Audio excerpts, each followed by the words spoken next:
আরজিকর কাণ্ডে অভয়ার সুবিচার ও দোষীর চরম শাস্তির দাবিতে কার্যত ফুঁসছে গোটা দেশ। ইতিমধ্যেই রাজ্যকে বেশ কয়েকটি ক্ষেত্রে তীব্র বিষোদাগার করেছে দেশের সুপ্রিম কোর্টও। আরজিকর কাণ্ডের স্টেটাস রিপোর্টও বৃহস্পতিবার 22শে অগস্ট সুপ্রিম কোর্টে খামবন্দি অবস্থায় জমা দিয়েছে কেন্দ্রীয় তদন্তকারী সংস্থা সিবিআই। এই পরিস্থিতিতে আরজিকরের প্রাক্তন অধ্যক্ষ সন্দীপ ঘোষ, 4 জন ডাক্তার ও ধৃত সিভিক ভলান্টিয়ার সঞ্জয় রায়ের পলিগ্রাফ টেস্ট করানোর পথেই হাঁটতে চলেছে সিবিআই।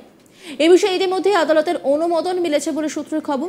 এই পরিস্থিতিতে কলকাতার নগরপাল বিনীত গোয়েলের পলিগ্রাফ টেস্টের দাবি করলেন কংগ্রেস নেতা অধীর চৌধুরী। একই সঙ্গে অন্য পদস্থ পুলিশ কর্তাদেরও পলিগ্রাফ টেস্টের দাবি জানান অধীর।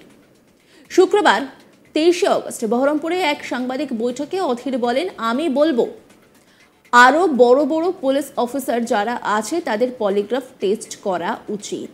দরকার হলে পুলিশ কমিশনারকে করা উচিত। জিজ্ঞাসাবাদ করা হোক কলকাতা পুলিশ কমিশনারকে।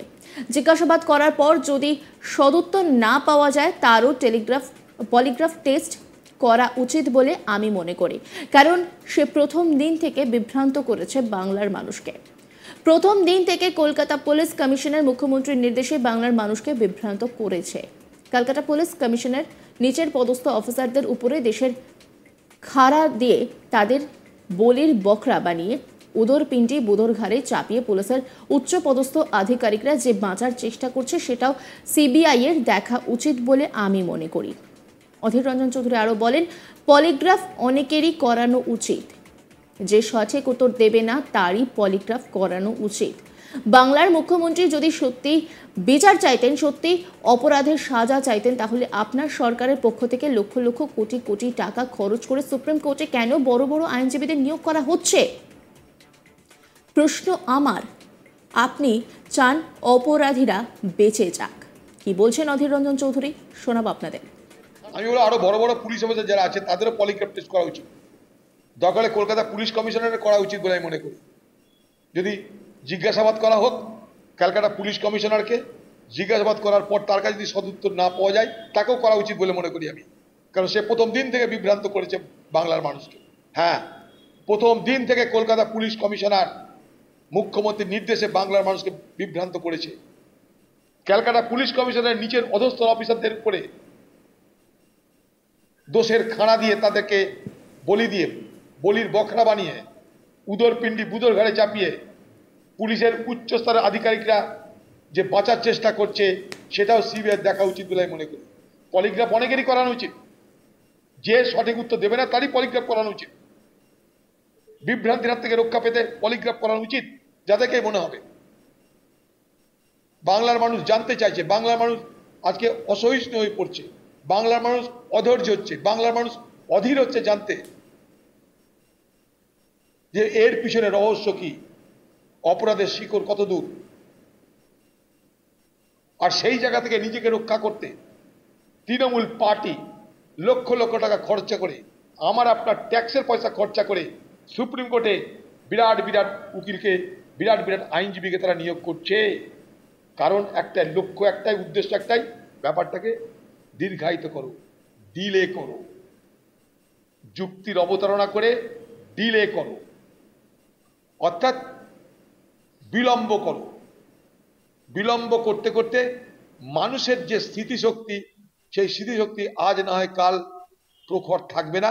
তার সুযোগ নিয়ে বলবো, মানুষ আমরা করেছি, কিছু হলো না, এই করে কামদুনি হয়েছে, এই করে কালিয়াগঞ্জ হয়েছে, এই করে হাঁসখালি হয়েছে, আমরা ধীরে ধীরে ধীরে ধীরে ভুলে যাই। এই করে যাদবপুরের হত্যাকাণ্ড, ছাত্রের হত্যাকাণ্ড, এই করে করে যাতে আমরা ভুলে যাই সেই চেষ্টা করা হচ্ছে। কারণ এরা বিশ্বাস করে যে পাবলিকের যে মেমোরি সেটা শর্ট, তাই বিলম্ব করো, ডিলেইং ট্যাকটিক্স নাও। তার জন্য লক্ষ লক্ষ কোটি কোটি টাকা খরচ করে সুপ্রিম কোর্টে বড় বড় আইনজীবীকে নিয়োগ করছে আমার আপনার টাকায়। আমার আপনার ঘরের মেয়ে খুন হলো, আর আমার আপনার টাকা ব্যবহার করে সেই খুনিদের বাঁচানোর জন্য বাংলার মুখ্যমন্ত্রী সুপ্রিম কোর্টে তার আইন বিশারদদের তিনি নিয়োগ করছেন। কোন চরিত্র দেখায় বোঝার চেষ্টা করুন। বাংলার মুখ্যমন্ত্রী সত্যি বিচার চাইতেন, সত্যি অপরাধের সাজা চাইতেন, তাহলে আপনার সরকারের পক্ষ থেকে লক্ষ লক্ষ কোটি কোটি টাকা খরচ করে সুপ্রিম কোর্টে কেন বড় বড় আইনজীবীদের নিয়োগ করা হচ্ছে প্রশ্ন আমার। আপনি চান অপরাধীরা বেঁচে যাক, আপনি চান রক্ষা পাক।